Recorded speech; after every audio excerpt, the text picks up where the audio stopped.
ഇപ്പോൾ ഷബീർ കാട്ടാക്കടയിൽ നിന്ന് ഈ പറയുന്ന സുമയുടെ ബന്ധുവാണെന്ന് മനസ്സിലാക്കുന്നു. ഷബീർ നമ്മോടൊപ്പം ചെയ്യുന്നു. ഷബീർ, ഇപ്പോൾ പോലീസ് ഈ വിഷയത്തിൽ കേസെടുത്തിരിക്കുന്നുണ്ട്. ഈ പോലീസ് കേസ്, ഡോക്ടർക്കെതിരെയുള്ള കേസ്, അത് നിയമ നടപടികളുമായി മുന്നോട്ട് പോകും.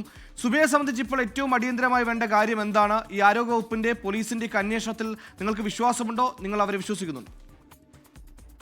നിലവിൽ ഇപ്പോൾ ഇതുമായി ബന്ധപ്പെട്ട ഒരു പരാതി സ്റ്റേഷനിൽ ഇന്നലെ കൺട്രോൾമെന്റ് പോലീസ് സ്റ്റേഷനിൽ പരാതി ഡോക്ടറിനെതിരെ നമ്മൾ ഇന്നലെ കൊടുത്തിട്ടുണ്ടായിരുന്നു.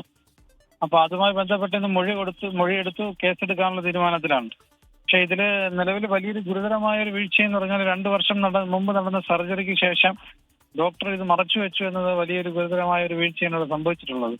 അപ്പൊ സുമയാക്ക് നീതി വേണം. നീതി എന്ന് ഉദ്ദേശിക്കുമ്പോൾ നിലവിൽ സുമയാക്ക് വലിയ ബുദ്ധിമുട്ടാണ്, ആരോഗ്യപരമായിട്ട് വലിയ ബുദ്ധിമുട്ട് പ്രയാസങ്ങളൊക്കെ അനുഭവിക്കുന്നുണ്ട്. സ്വന്തം ചികിത്സയിലാണ് ഇപ്പോഴും മുന്നോട്ട് പോകുന്നത്. ദരിദ്രരായ കുടുംബമായതുകൊണ്ട് ഇത് ചികിത്സിക്കാനുള്ള സാമ്പത്തിക ശേഷി മറ്റ് സംഗതികളൊന്നും ഇല്ല.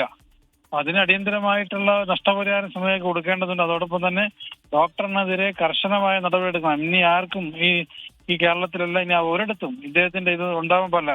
പക്ഷെ പരാതി കൊടുത്ത് ഇത്ര നേരമായിട്ട് ഇപ്പോഴും ഈ പറഞ്ഞ രാജീവ് കുമാർ ഡോക്ടർ ജനറൽ ഹോസ്പിറ്റലിൽ രോഗികളെ നോക്കിക്കൊണ്ടിരിക്കുകയാണ്.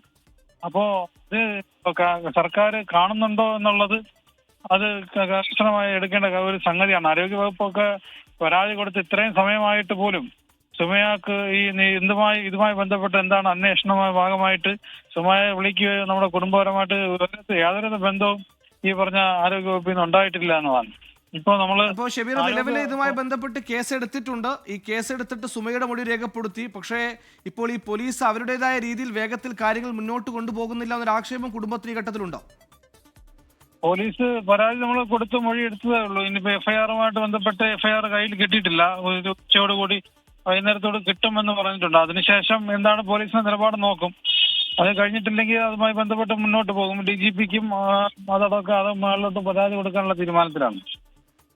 ശരി ഷബീർ, പ്രതികരിച്ചതിന് ബന്ധുവാണ് പ്രതികരിച്ചത്. എന്തായാലും നിലവിൽ കേസെടുത്തിട്ടുണ്ട്. നീതിക്ക് വേണ്ടിയുള്ള പോരാട്ടത്തിൽ തന്നെയാണ് കുടുംബമുള്ളത്. ഇപ്പോൾ